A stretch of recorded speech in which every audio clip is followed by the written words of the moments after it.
Captain Jake Morrison sat in his chair on the bridge of deep space. Monitor Station Omega-7. The lights blinked slowly on the control panels around him. Space was quiet, just like it had been for the past 3 years. His job was simple: watch for trouble and report back to Earth Command. The station floated at the edge of human space, far from the busy trade routes and crowded colonies. Jake liked it that way. After 20 years in the Colonial Defense Force, he was tired of war and conflict. This peaceful assignment was exactly what he needed. Lisa Grant looked up from her communications desk. Her blonde hair was pulled back in a tight ponytail, and her blue eyes showed concern.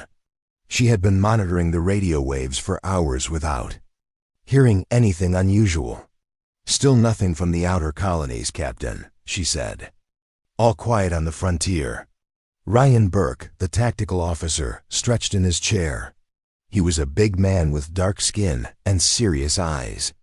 Like Jake, he had seen enough fighting to last a lifetime. "That's how we like it," he said with a smile. Alex Stone, the chief engineer, walked onto the bridge carrying a cup of coffee. He was young and eager, maybe 25 years old. Unlike the others, Alex had never seen real combat. He grew up during the peaceful years when humanity was busy building colonies instead of fighting wars. "The long-range sensors are working perfectly, Captain," Alex reported. "If anything moves out there, we'll know about it." Jake nodded and looked out the window at the stars. Somewhere out there, millions of humans lived on dozens of worlds. They farmed, they built cities, they raised families. They felt safe because stations like Omega-7 watched over them. The peace had lasted for over 200 years. The last Great War ended when Jake's great-grandfather was young. Since then, humanity had learned to live without constant fighting. The military was smaller now, focused on keeping peace rather than making war. Suddenly, Lisa's equipment started beeping loudly. She quickly put on her headset and listened carefully. Her face went pale.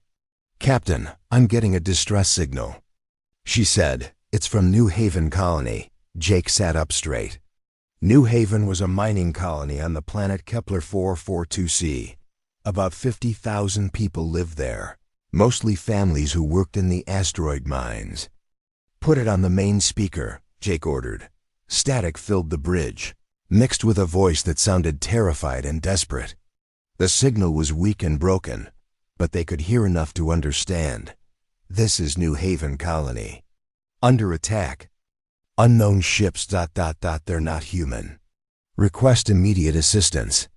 The voice cut out for a moment, then came back stronger. "My God, what are they doing to people?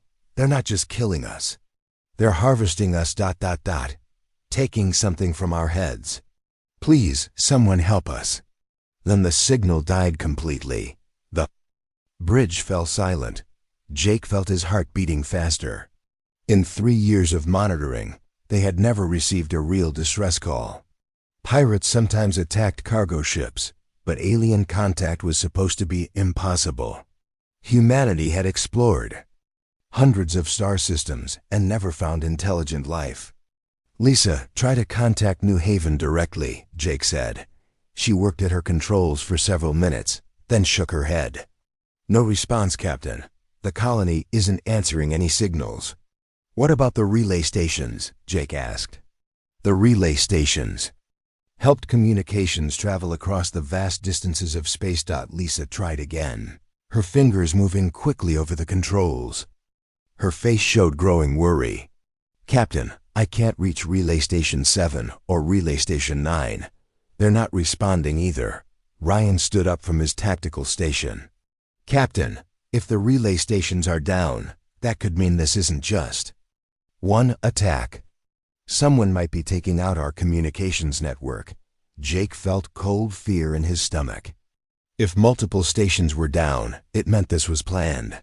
It meant someone was trying to cut off the outer colonies from help. "Alex, how long would it take us to reach New Haven?" Jake asked. The young engineer checked his computers. "At maximum speed, about 18 hours, Captain." Too long, Jake said. Even if they left right now, whatever was happening at New Haven would be over. 50,000 people could die while they traveled through space. Jake tried to think of options. He could send a message to Earth Command, but with the relay stations down, it might take days to get through. He could contact other Defense Force ships, but most of them were far away, protecting the main trade routes. Then he remembered something from his training years ago. There were emergency protocols for situations like this. Secret procedures that most officers never learned about. Jake had only heard rumors, stories told by old veterans who claimed there were hidden resources for desperate times. He walked to his private terminal and entered his command codes. Deep in the station's computer files, he found what he was looking for. A classified file labeled Lazarus Protocol, Emergency Use Only. Jake opened the file and started reading. What he saw made him stop breathing for a moment.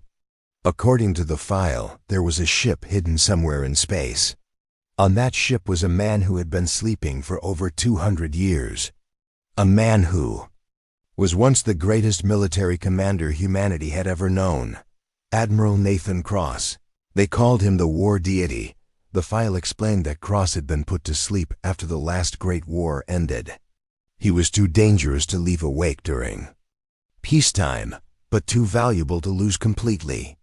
The Lazarus Protocol was designed to wake him up only if humanity faced extinction.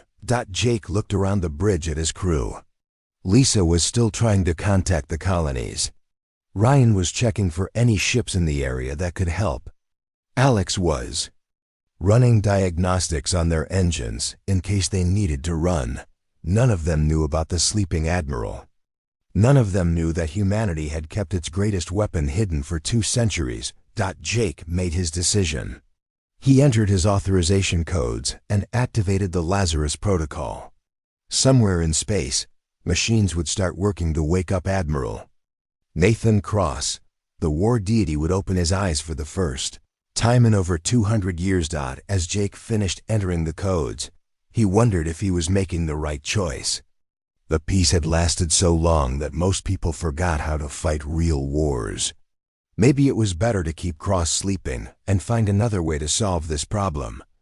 But then he remembered the voice from New Haven Colony. The terror and desperation. The words about harvesting people. Whatever was attacking humanity's colonies, it wasn't going to stop with New Haven. And if the communications network was being destroyed on purpose, it meant the attackers were smart and organized. Humanity needed its War Deity to wake up. Deep in the darkness of space, far from any star or planet, a massive ship drifted silently. The UCS Retribution had been hidden for over 2 centuries, waiting in the cold emptiness. Its black hull was covered with weapons that no living human had ever seen in battle. Inside the ship's medical bay, machines began to hum with life. Warning lights flashed red and yellow as systems that had been sleeping for 200 years started to work again. The Lazarus Protocol had been activated. A metal chamber slowly opened with a hiss of escaping gas. Cold mist poured out as the temperature inside rose from freezing to normal. Inside the chamber lay a man who looked to be about 40 years old. Though he had been asleep since the year 2156, Admiral Nathan Cross opened his eyes. His first breath was painful, like swallowing ice. His body felt heavy and slow after so many years of sleep. But his mind was sharp and clear. Cross had trained himself to wake up ready for anything, even after centuries. A voice spoke from speakers around the room. It was calm and mechanical, but somehow seemed alive. "Good morning, Admiral Cross. I am Ares, the ship's artificial intelligence. The current date is March 15th, 2387. You have been in cryogenic sleep for 231 years. Cross sat up slowly, his muscles remembering how to move. He was a tall man with gray hair and cold blue eyes. Even after sleeping for centuries, he looked dangerous. "Report," Cross said. His voice was rough from not speaking for so long.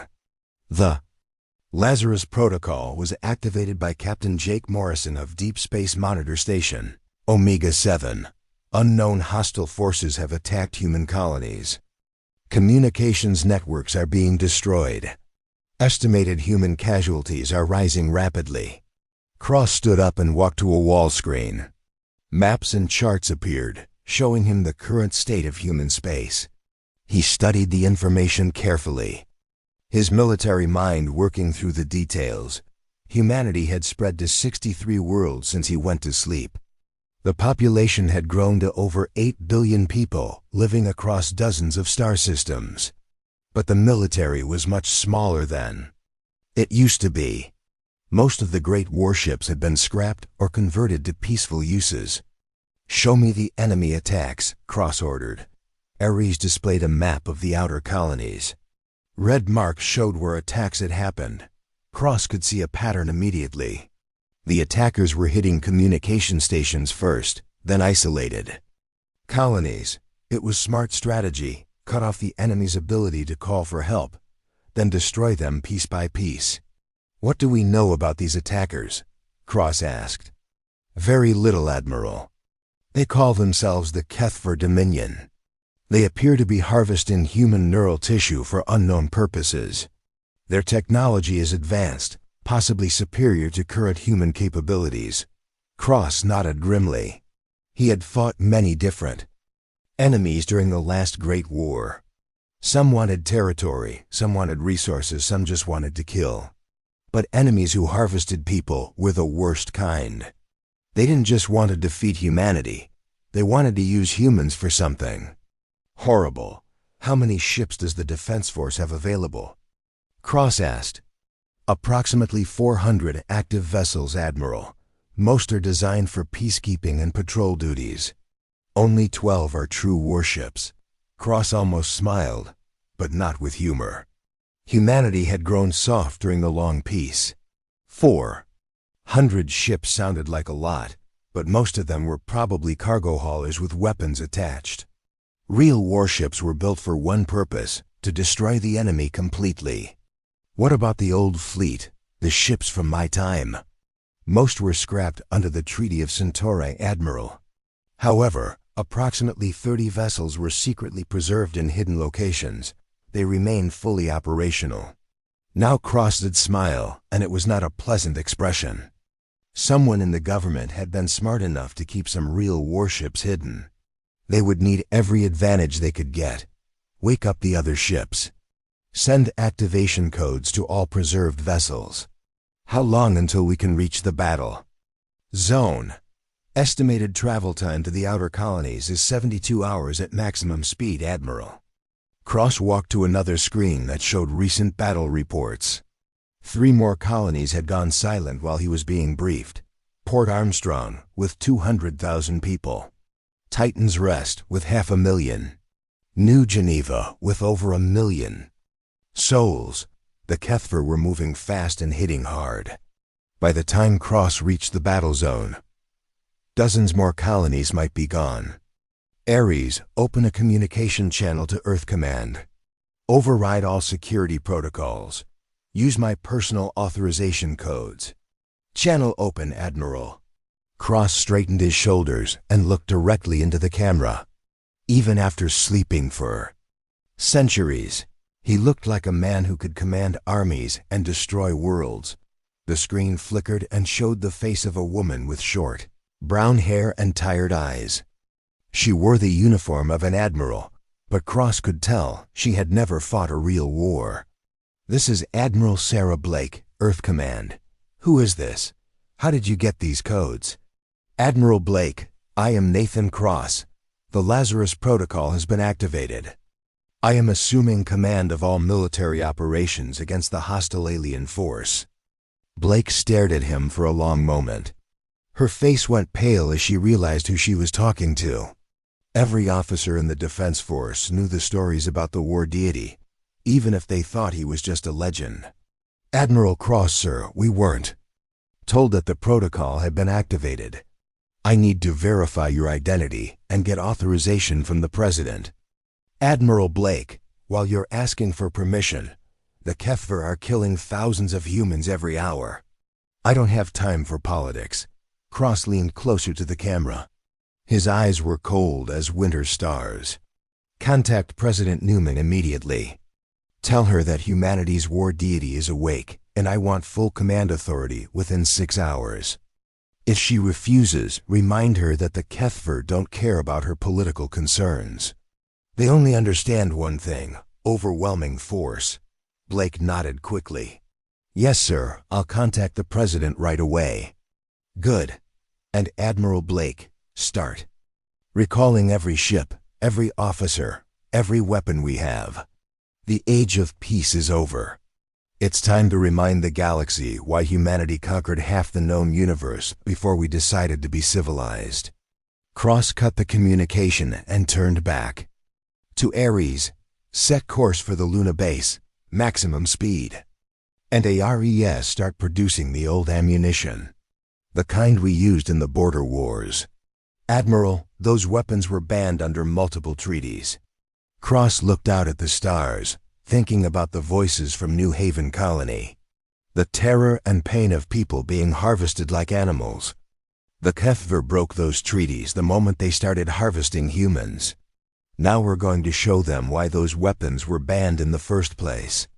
The UCS Retribution turned toward human space, its engines burning brighter than they had in 2 centuries.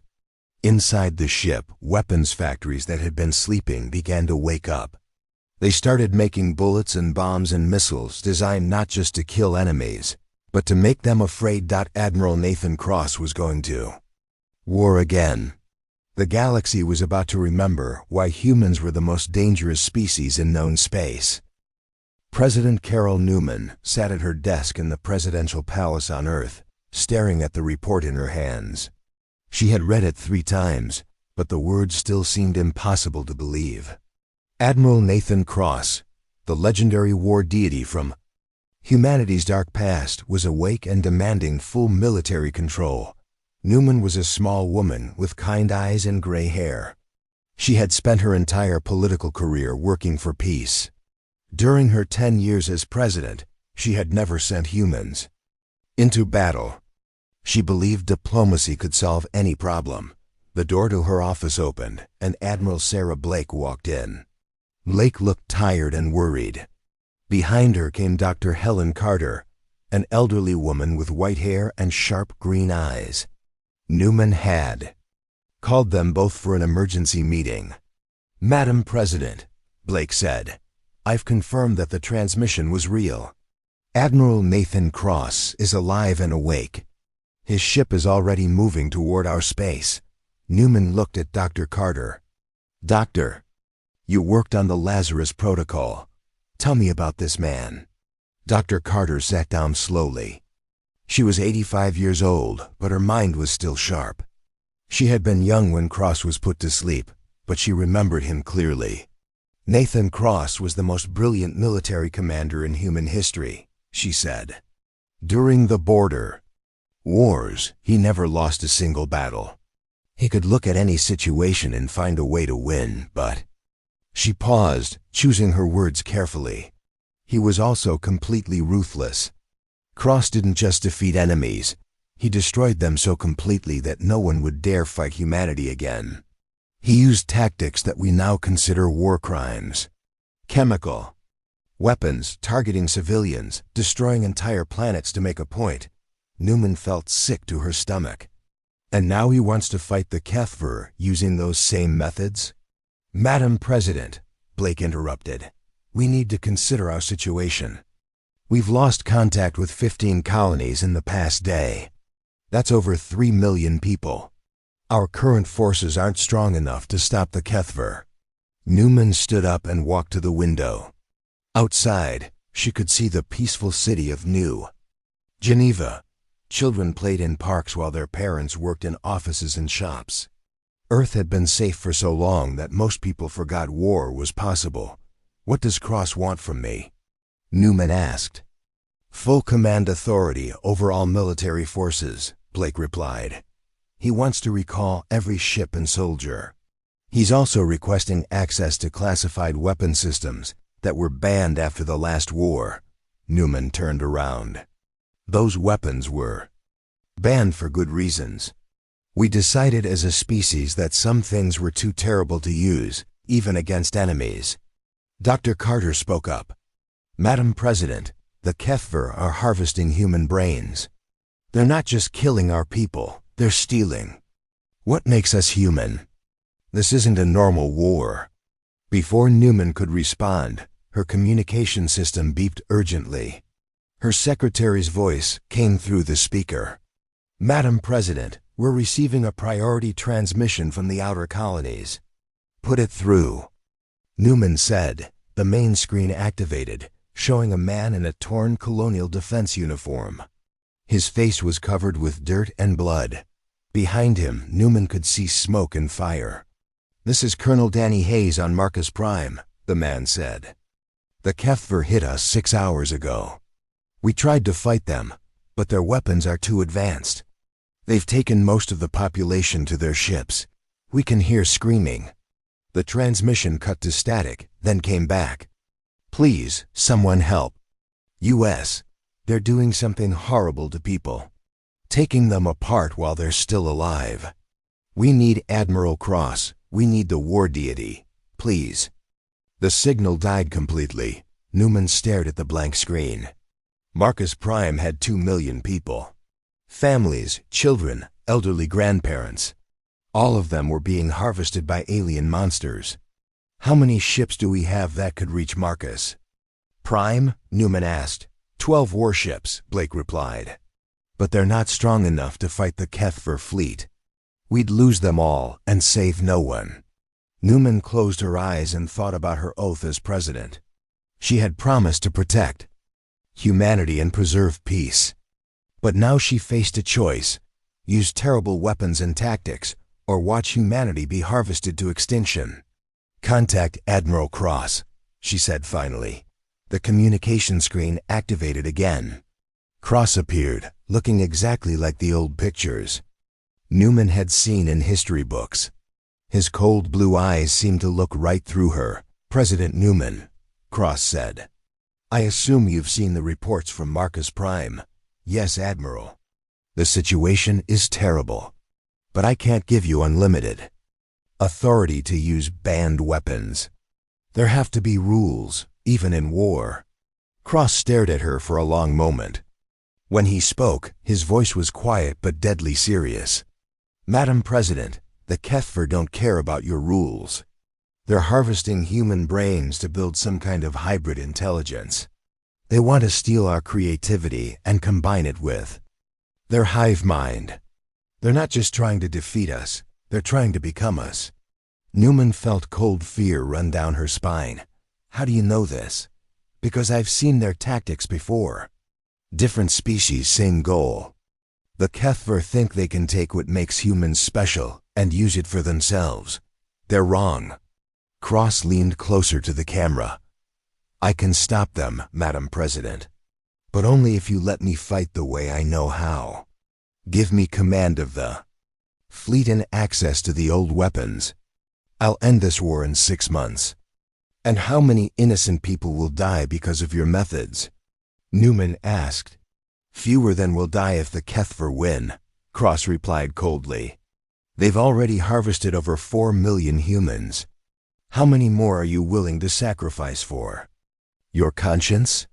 Newman looked at Admiral Blake and Dr. Carter. Blake nodded slightly. She thought Cross was their only hope. Dr. Carter looked worried, but didn't disagree. Admiral Cross, I'm giving you temporary command of the fleet. But I want regular reports, and I reserve the right to stop you if your methods go too far. Cross almost smiled. You won't stop me, Madam President. Because when you see what I can accomplish, you'll realize that sometimes being a monster is the only way to protect the people you love. The communication ended. Newman sat down heavily in her chair. God help us all, she whispered. Dr. Carter stood up to leave. Madam President, there's something else you should know about Nathan Cross. He doesn't just win wars, he ends them. When he's finished with the HFY, they won't exist anymore. The question is whether humanity will still exist the way we know it. 2 hours later, Cross's orders began reaching every human military base. All ships were to report for immediate combat duty. All soldiers were recalled from leave. Weapon factories that had been making farming equipment were converted to produce military supplies. On Luna Base, retired Colonel Sam Torres read his recall notice with surprise. He was 60 years old and had been out of the military for 15 years. But the orders were clear: report for duty immediately. Commander Beth Williams received similar orders on Mars. She had been teaching at the military academy, training young officers in peacekeeping operations. Now she was being called back to active combat duty.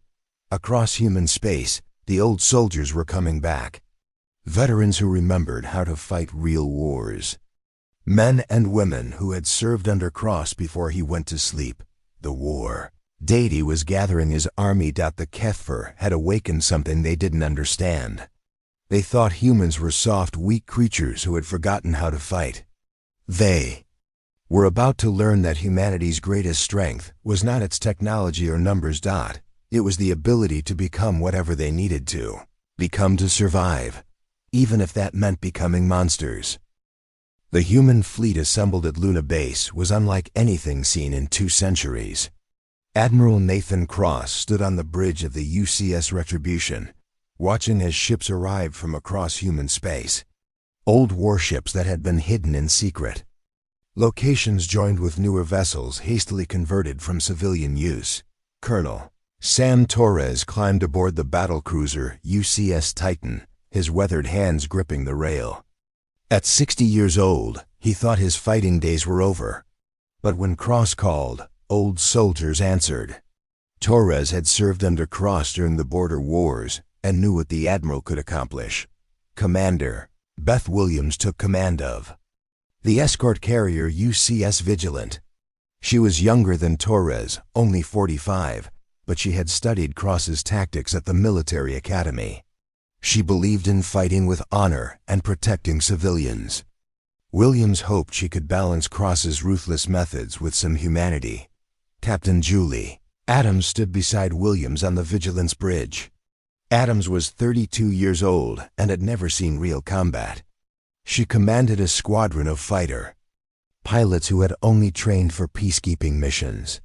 The young captain looked nervous as she watched the massive fleet gathering around them. "Commander Williams," Adams said, "some of my pilots are asking questions about Admiral Cross. They've heard stories about the old wars. Are we really going to use banned weapons?" Williams looked at the reports streaming in from the outer colonies. The Kefir had destroyed 8 more settlements in the past day. Over 1 million more humans had been harvested. "Captain Adams, we're going to do whatever it takes to stop the Kefir. Sometimes that means making hard choices." Cross's voice came over the fleet communication system. Every ship in the Armada could hear him speak. "This is Admiral Cross. In 6 hours we jump to the Proxima system. Intelligence reports show a large Kefir fleet has taken control of 3 human colonies there. We're going to take them back." Cross paused, letting his words sink in. The Kefir think they understand warfare. They think their superior technology and numbers make them unbeatable. They're wrong. Today, they learn what happens when you threaten humanity's children. The fleet jumped to hyperspace exactly on schedule. 147 ships, moving together toward battle. It was the largest human military force assembled in over 2 centuries. In the Proxima system, the Kefir fleet waited in orbit around the planet New Canberra. The alien ships were sleek and silver, with weapons that could cut through human shields like paper. Their commander, a being called Vextar, believed the approaching human fleet would be easy to destroy. The Kefir had studied human tactics from their previous attacks. They expected the humans to form battle lines and fight honorably, trying to minimize casualties on both sides. It was how civilized species fought wars that they were not prepared for. Nathan crossed out. The human fleet dropped out of hyperspace in complete chaos. Ships appeared scattered across the system, seemingly without any formation or plan. The HFY commander ordered his fleet to attack the confused humans. Then Cross sprang his trap. The scattered human ships suddenly moved with perfect coordination. They had been positioned exactly where Cross wanted them, surrounding the HFY fleet in a massive sphere. The aliens found themselves trapped with enemies on all sides. All ships, commence Operation Hellstorm, Cross ordered. The human fleet opened fire with weapons the HFY had never seen. Planet cracker missiles that could destroy entire worlds. Plasma cannons that burned hotter than stars. Gravity bombs that crushed ships into tiny balls of metal. But the most terrible weapons were the ones that targeted the HFY crews directly. Sonic weapons that made their brains explode. Viral bombs that turned their blood into acid. Chemical weapons that dissolved them from the inside out. Captain Adams watched in horror as HFY ships were torn apart by human weapons. The aliens screamed over their communication channels as they died in agony. "Commander Williams, this is wrong," Adams said. "We're supposed to be better than this." Williams gripped her command chair tightly. She felt sick watching the destruction. But she remembered the reports from the harvested colonies.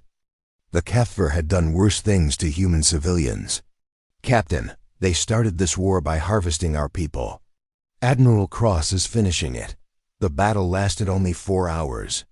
When it was over, the entire HFY fleet was destroyed. Not a single alien ship escaped. The 3 human colonies were liberated. Though many of the people had already been harvested, Cross opened a communication channel to the surviving HFY on the planet's surface. His image appeared on screens throughout their temporary base. "I am Admiral Nathan Cross of the Human Colonial Defense Force. You have made a mistake. You thought humans were weak because we chose peace. You were wrong." Cross leaned closer to the camera, his cold blue eyes showing no mercy. "You harvest our people like animals. You steal their minds and use them for your own purposes. This ends now." The HFY commander on the surface tried to respond. "Human Admiral, we can negotiate. We offer to return your people and withdraw from your space." Cross smiled, but it was not a friendly expression. "You misunderstand. This is not a negotiation. This is a declaration. Humanity doesn't negotiate with species that harvest our children. We exterminate them." The orbital bombardment began immediately. Human ships rained destruction on every HFY position on the planet. The aliens tried to surrender, but Cross ignored their pleas. Within hours, every HFY on New Canberra was dead. Captain Adams stormed onto the bridge of the Retribution, her face red with anger. "Admiral Cross, the HFY were trying to surrender. You killed them all anyway. That's a war crime." Cross turned to face the young captain. His expression was calm and deadly. "Captain Adams, the HFY harvested the brains of 300,000 humans on this planet alone. They turned our people into components for their machines. You want to talk about war crimes?" Adams stood her ground. "Two wrongs don't make a right, sir. We're supposed to be better than them." "Better?" Cross laughed coldly. "Captain, do you know what happens to species that try to be better than their enemies? They get harvested. They get enslaved. They get extinct." Cross walked to the window and looked out at the burning planet below. The HFY chose to make this a war of extermination when they started harvesting human brains. "I'm simply ensuring that we win it." Commander Williams joined the conversation. "Admiral, what about the other HFY colonies? Are we going to destroy all of them?" Cross nodded. "Every ship, every base, every world. The HFY species ends with this war. When other aliens hear what happened to them, they'll think twice before threatening humanity." Adams stared at Cross in shock. "You're talking about genocide?" "Yes," Cross replied simply. complete and total genocide. The Kethver forfeited their right to exist when they started harvesting humans.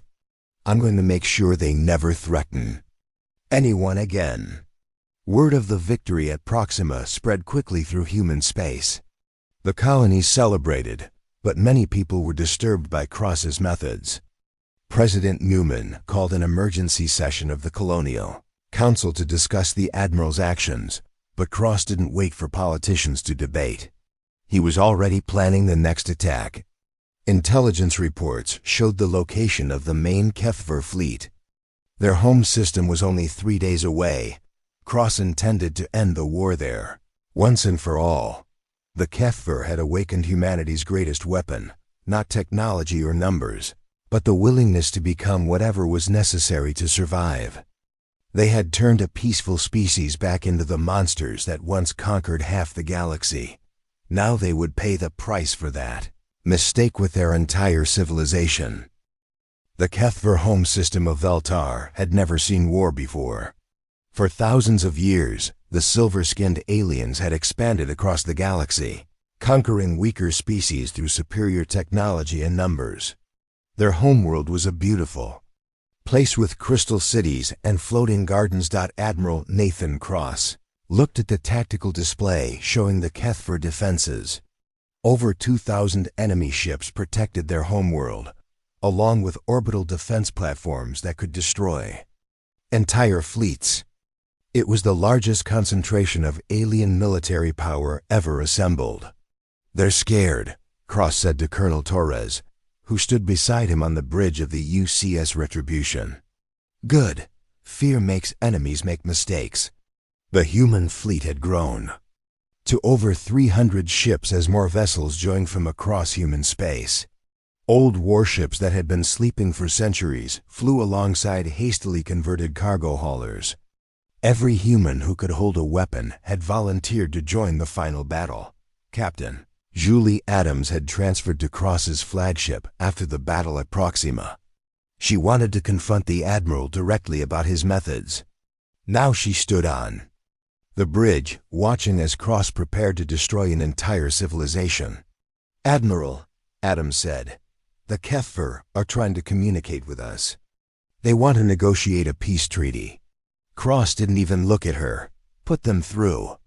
The main screen showed a Kethver leader with silver skin and large black eyes. The alien looked desperate and afraid. Behind him, other Kethver could be seen preparing for battle. "Human Admiral," the alien said, "I am High Commander Zaltith of the Kethver Dominion. We offer you terms for peace. We will return all harvested humans and withdraw from your territory. Our species can coexist." Cross stared at the alien for a long moment. When he spoke, his voice was cold as space itself. "High Commander, your species made a choice when you started harvesting human brains. You decided that humans were animals to be used and discarded. Now you face the consequences of that choice." The Kethver leader's eyes widened. "Admiral Cross, we made mistakes. We can learn to be better.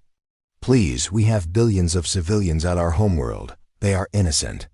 "Were the children on New Haven innocent?" Cross asked. "Were the families on Marcus Prime innocent?" "You harvested them all the same." Cross leaned forward in his command chair. "High Commander, I'm going to give you the same mercy you showed our civilians. None." The communication ended. Cross turned to his tactical officer. "Begin the assault. Target their defense platforms first, then their fleet. Save the planet for last." The battle for Veltar began with a display of human weapons technology that shocked even Cross's own officers. The Admiral had brought planet crackers, stellar manipulators, and gravity bombs that could tear apart space itself. These were weapons so terrible that humanity had banned their use even during the worst wars. The Kethver defense platforms exploded one by one as human missiles found their targets. The alien fleet tried to form defensive lines, but Cross's tactics were unpredictable and brutal. He sent ships on suicide runs to break through enemy formations, then followed up with devastating bombardments. "Commander, Beth Williams watched from the UCS Vigilant as Kefir ships were destroyed by the thousands. The aliens fought bravely, but they had never faced an enemy like humanity at full war. They were used to conquering peaceful species, not fighting monsters.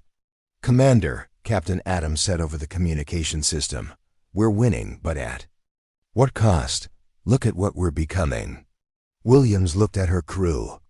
The young men and women who had joined the military to keep peace were now operating weapons of mass destruction.